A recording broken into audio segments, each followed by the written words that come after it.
is here to tell us both the bull as well as the bear case for Trent.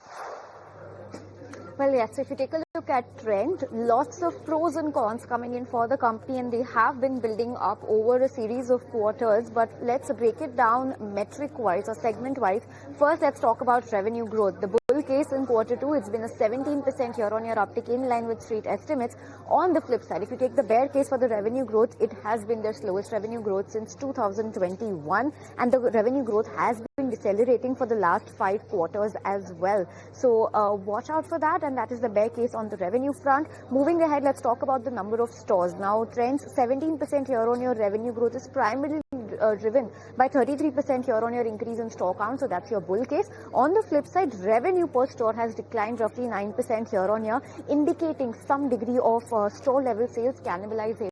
So that's the bear case on stores. Now, if you take into specific the store expansion, for the bull case, they've opened 13 Westside stores, 40 Zudio stores in quarter two, with a strong expansion momentum indicated ahead. On the flip side, the expansion pace, the pace at which they are opening these new stores has slowed, and Westside store addition for quarter two is also much below what the street was estimating. Next up, let's talk about the fashion segment. The private label push is expected to improve margins and differentiation for Trent, but on the flip side, in the bear case, they have been facing intense competition from new entrants into this segment, from value retailers, and this is also putting some pressure on their SSSG sales as well.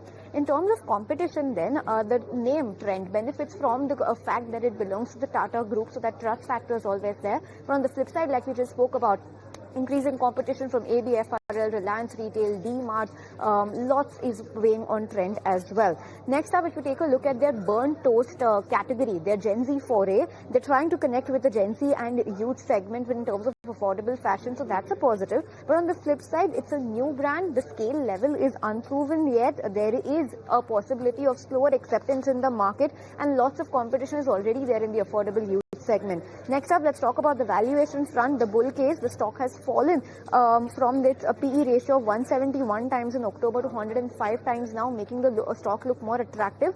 On the flip side, if you take a look at the stock move, the stock is down 37% in the last 1 year itself. So maybe this could dampen investor confidence. And lastly, let's talk about what the brokerages are making of this stock. For the bull case, the highest target price post its quarter 2 update has been given by Morgan Stanley, wherein they maintain an overweight to the target price of 5,892 rupees per share.